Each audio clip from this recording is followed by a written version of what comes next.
Good morning students. आज हम देखेंगे साइंस में 7 चैप्टर और 6 चैप्टर। 7 चैप्टर जो है वो इंग्लिश मीडियम वालों के लिए है।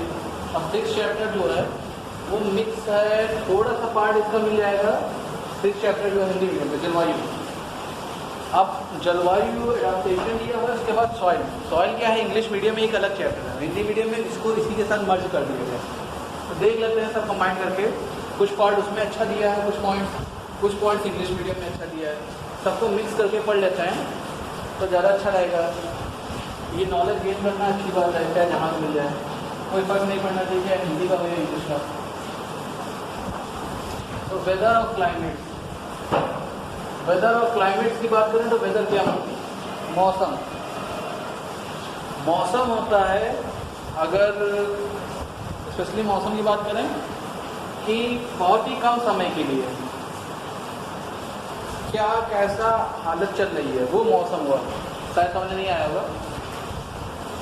थोड़ा सा एग्जांपल है, जैसे कि कल का मौसम कैसा रहेगा, ठीक है। और मौसम कैसा रहेगा मतलब इसके पैरामीटर्स क्या होंगे? कल टेम्परेचर कितना रहेगा, नमी कितनी रहेगी,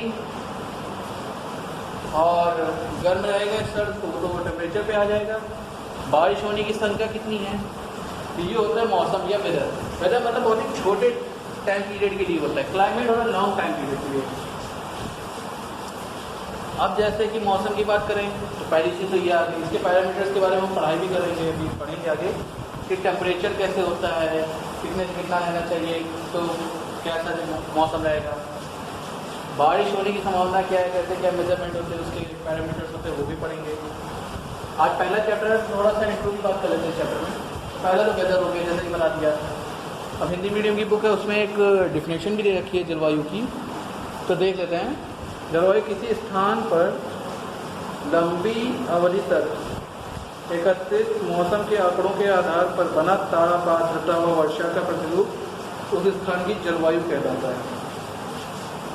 किसी स्थान में विभिन्न वायुमंडलीय दशाएं ये सब होती हैं। चलो, मतलब जलवायु की परिभाषा दी हुई है कि लंबे समय तक मौसमों का जो डेटा मिले, कलेक्ट करके फिर हम पता लगाते हैं वहाँ की जलवायु कैसी होगी।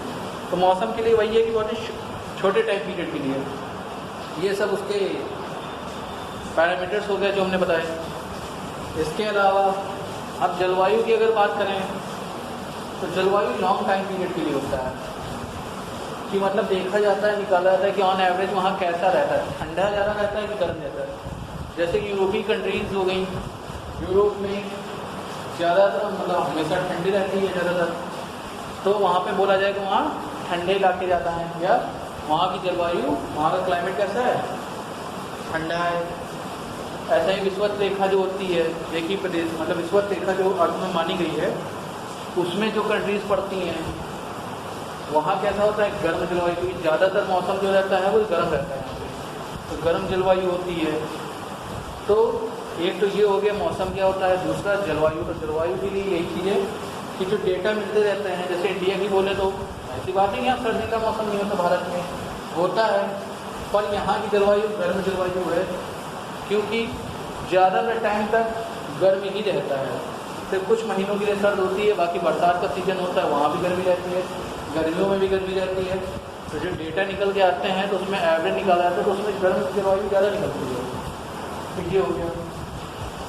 एडाप्टेशन ऑफ एनिमल मतलब कि अनुकूलन, मतलब कि अलग अलग जलवायु में, अलग अलग मौसम में जानवर अपने आप को कैसे सर्वाइव कर पाते हैं। जैसे हम लोग अपनी बात करें तो हम लोगों के पास एडाप्टेशन की बात करें तो हम लोगों में कम होता है, जानवरों में ज़्यादा होता है। रीज़न, क्योंकि हम लोग क्या है, दिमाग का इस्तेमाल करते हैं। जैसे कि ठंड ज़्यादा पड़ रही है तो हम लोग बाहरी चीज़ों का इस्तेमाल करके अपने आप को अडाप्ट कर लेते हैं। जैसे ठंड ज़्यादा पड़ गई तो वो स्वेटर ले लेंगे, गर्म लग रही तो घर में एसी ऑन कर लिया, बारिश हो रही तो घर में रोक लिए। लेकिन जानवरों में ऐसा नहीं हो पाता, ना वो कूलर पंखा यूज़ कर सकते हैं ना कुछ।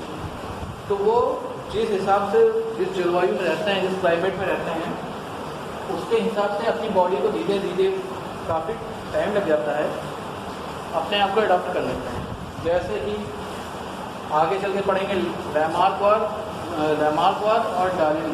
मतलब लैमार्क और डार्विन दो साइंटिस्ट थे, उन्होंने बताया है कि जो पहले जिराफ थे उनकी गर्दन छोटी थी, नज़र छोटे थे, बाद में इतनी गर्दन लंबी कैसे हो गई थी वो अलग अलग उन्होंने अपने रीज़न दिए क्यों।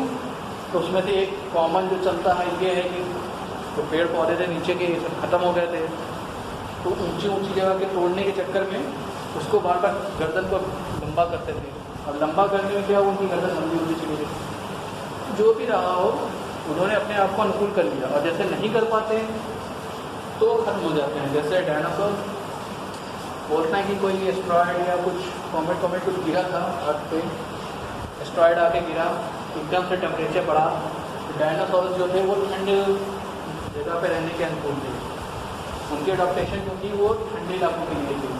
एकदम से टेम्परेचर बहुत ज़्यादा बढ़ गया, वो सहन नहीं कर पाए और विलुप्त हो गए, ख़त्म हो गए।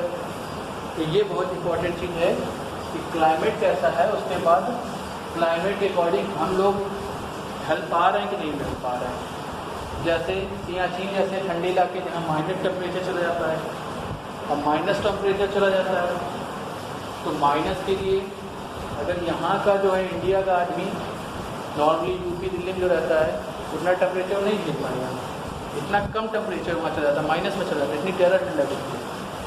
अगर उसको अच्छा खासा पहना के भी भेज दिया जाए तब भी शायद वो बर्दाश्त नहीं कर पाएगा। तो ऐसी बहुत सी जगह हैं क्योंकि वहाँ का क्लाइमेट ठंडा है, हम लोगों को उतने ठंड में रहने की आदत नहीं है, हम लोग उससे एडॉप्ट नहीं है, इतना अनुकूल नहीं है। तो ये हुई थोड़ी सी बात अनुकूलन की। अब बात करते हैं मौसम या क्लाइमेट को इफेक्ट कौन कौन करता है। तो दोनों किताबों में दे रखा है। सबसे पहली चीज़ तो देखते हैं कि जलवायु या ऐसा हम लोगों के यहाँ अर्थ की ऐसा कैसे बना। जैसे कि लाइफ की बात करें तो सिर्फ अर्थ में फिलहाल अभी के लिए, बाकी किसी भी प्लेनेट में नहीं है। तो ऐसा क्यों? तो सबसे इम्पॉर्टेंट चीज़ है सन। सन की वजह से ही सब हो रहा है। सन और अर्थ के बीच में जो डिस्टेंस है उसके हिसाब से वो इतना बढ़ जाता है कि जो अप्रॉक्सीमेट टेम्परेचर हो ऑन एवरेज लगभग 30 डिग्री सेल्सियस हो। तो ये टेम्परेचर हम लोगों के लिए सही है। लाइफ हो कहीं पे उसके लिए चाहिए कि कम से कम लगभग मतलब ऑन एवरेज 30 का टेम्परेचर होना चाहिए। 25, 30 लगभग 45 तक इंसान बेयर कर जाते हैं। और माइनस में बात करें, सॉरी माइनस के कम में बात करें तो 0 डिग्री सेल्सियस में बर्फ़ जमने लगती है, तो स्वेटर वेटर पहन के काम चल जाता है, पर सबका नहीं चल पाता। और वैसे उधर 45 पे जाने के बाद बहुत लोग बोलते हैं कि नहीं झेल पाते उतना ज़्यादा। तो ऑन एवरेज के बीच में है टेम्परेचर, तो टेम्परेचर हो गया सबसे बड़ा रीज़न। इसके अलावा अर्थ में ऑक्सीजन, कार्बन डाइऑक्साइड सारी गैसेज हैं, बहुत जगह नहीं है। अब यहाँ पे कार्बन डाइऑक्साइड गैस है और भी कुछ गैसेज हैं जो कि ग्रीन हाउस इफेक्ट करती हैं। ग्रीन हाउस इफेक्ट क्या होता है? ग्रीन हाउस इफेक्ट होता है कि जैसे सन की जो लाइट आती है वो हमारे अर्थ तक पहुँचती है। अब यहाँ पे पहुँचने के बाद वापस भी जाती है, जब सन सेट हो जाता है तो ये कार्बन डाइऑक्साइड की चारों तरफ लेयर है और भी कुछ गैसेस होती हैं, तो ये क्या करती है उसे वापस नहीं जाने देती उस रेडिएशन को, यहाँ पे रोक लेती है, जिसकी वजह से जब सन सेट हो जाता है तब भी यहाँ पे टेम्परेचर थोड़ा गर्म रहता है। वरना अगर ऐसा ना हो और ये रेडिएशन पूरा वापस चला जाए, हीट पूरी वापस चली जाए और ये ग्रीन हाउस इफेक्ट ना हो तो हमारी अर्थ का टेम्परेचर लगभग -30 डिग्री सेल्सियस हो सकता है, तक पहुँच सकता है अगर ये ग्रीन हाउस इफेक्ट ना हो तो। इतनी ठंडक में कोई इंसान नहीं है, इंसान तो नहीं रहने वाले। तो ये भी बहुत इंपॉर्टेंट चीज़ है। अब यही चीज़ है कि कुछ गैसेज होती, कार्बन डाइऑक्साइड हो गई, क्लोरो गैस हो गई, ये सब चीज़ होती है, लेकिन आजकल इनकी मात्रा इतनी ज़्यादा बढ़ती जा रही है कि इसकी वजह से टेम्परेचर बढ़ता जा रहा है, तो ग्लोबल वार्मिंग हो रहा है। ये भी गलत चीज़ है।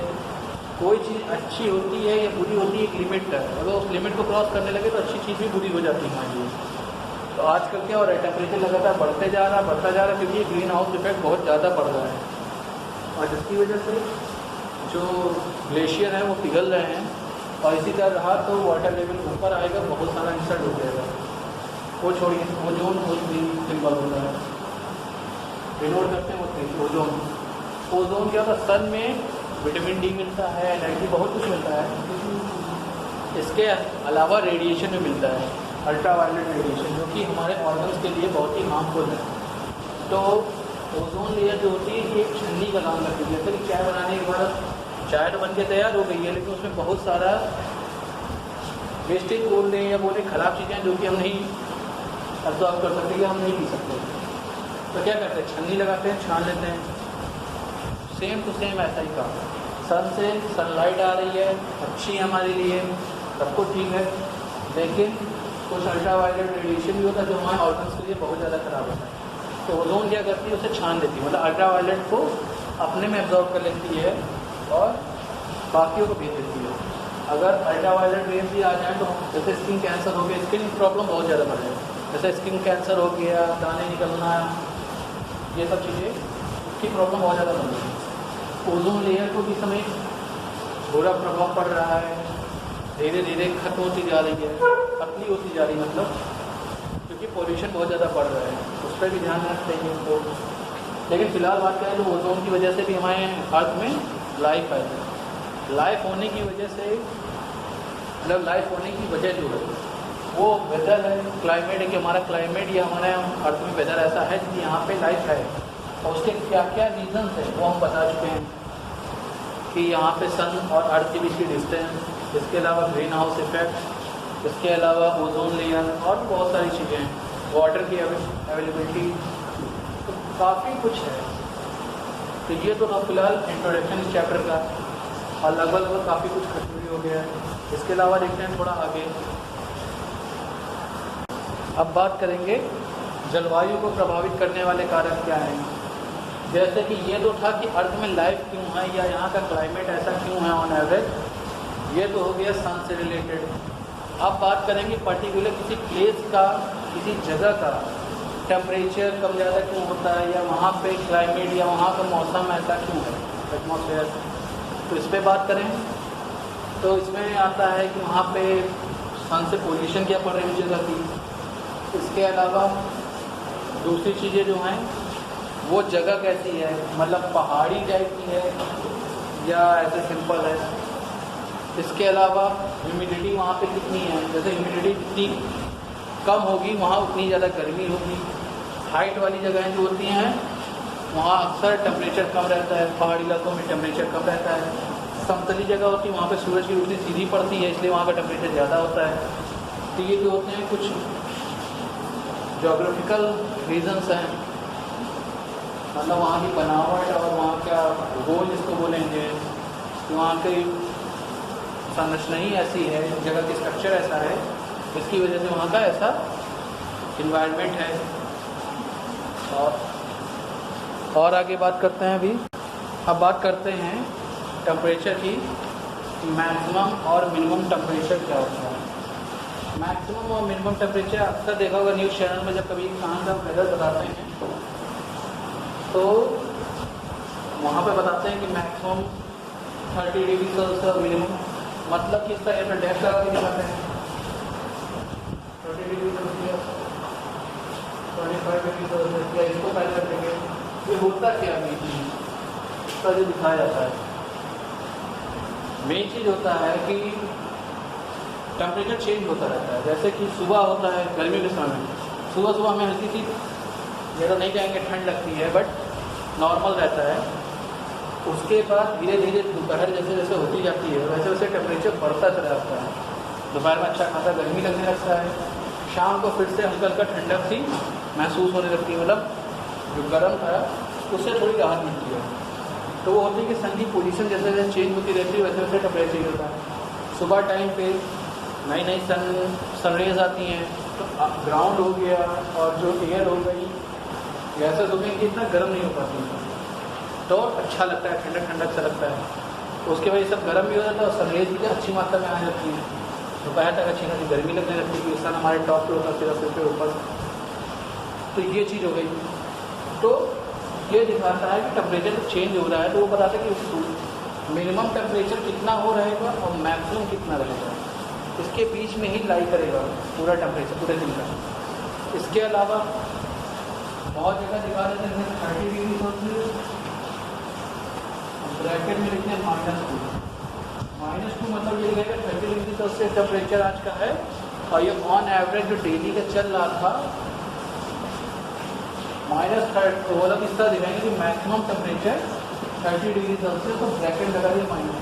इसका मतलब मैक्सिमम टेम्परेचर जो रहेगा वो 30 रहेगा, और ये जो एवरेज टेम्परेचर है ये एवरेज कैसे निकालना है, मतलब 30 दिन का एवरेज ले लिया या महीने भर का एवरेज लेके चल रहा है कि ऑन एवरेज लास्ट ईयर ये था, या जैसा उनका डेटा है उसके हिसाब से लेके चल रहा है, उससे 2 डिग्री सेल्सियस आज कम माइनस प्लस दिखा देते हैं ज़्यादा हो रहा है। इसके अलावा मिनिमम और मैक्सिमम टेम्परेचर मेज़र करने के लिए थर्मामीटर यूज़ किया जाता है। मिनिमम मैक्सिमम थर्मामीटर कोई यू शेप का टर्म होता है, आप लोगों की किताबों में दिया होगा, किताबें खरीद लीजिए, उसमें देख लीजिएगा, उसमें 2 आर्म होती हैं, लेफ़्ट राइट दो, लेफ़्ट साइड और राइट साइड 2 आर्म होंगी। उसमें होता क्या है, एक मिनिमम टेम्परेचर मेज़र करने के लिए होता है, एक मैक्सिमम टेम्परेचर मेज़र करने के लिए होता है। उसके अंदर मरकरी भरा रहता है और स्टील मार्कर होता है। मरकरी जैसे जैसे डायरेक्शन चेंज करती है और प्रेशर लगाती है मार्कर में, तो वो अप डाउन मारता है, उससे रीडिंग मिल जाती है। तो इससे हमें पता चल जाता है कि पर्टिकुलर कितना मिनिमम मैक्सिमम जाने वाला है। तो ये रही मिनिमम और मैक्सिमम टेम्परेचर की बात। अगर कुछ समझ में नहीं आ रहा है तो पूछिए, आराम से पढ़िए, जो चीज़ समझ में ना आए पूछिए। और इसके अलावा फिजिक्स केमिस्ट्री में काफ़ी चैप्टर करा दिए हैं, अगर उसमें कोई कन्फ्यूजन है तो ज़रूर पूछें। और पुराना भी पूछ सकते हैं, इसमें भी कुछ ना है पूछिए। घर में रहो, मौज मस्ती करो, खेलो कूदो और थोड़ा पढ़ाई भी करो, और जो चीज़ समझ ना आए ज़रूर पूछो, क्योंकि रिस्पॉन्स अच्छा नहीं आ रहा है।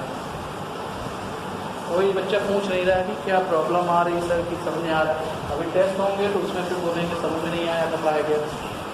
तो अगर समझ में नहीं आ रहा है तो बताइए, अगर फिजिक्स होता तो यार थोड़ा करके दिखाते, फिर मैडम इसमें करके नहीं दिखा सकते। टेम्परेचर का तो है कि ये तो डेली का देखते रहते हो, उसी चीज़ को समझा रहे हैं। बाकी फिजिक्स होता थोड़ा बड़ा एक्सपेरिमेंट करके दिखाते हैं और अच्छा समझाते हैं कभी। बाकी अगर कोई दिक्कत है, नहीं समझा रहा है तो पूछो, उसको देखा जाएगा, कोई दूसरा तरीका निकाला जाएगा समझाने का। ठीक है, पढ़ाई करते रहिए।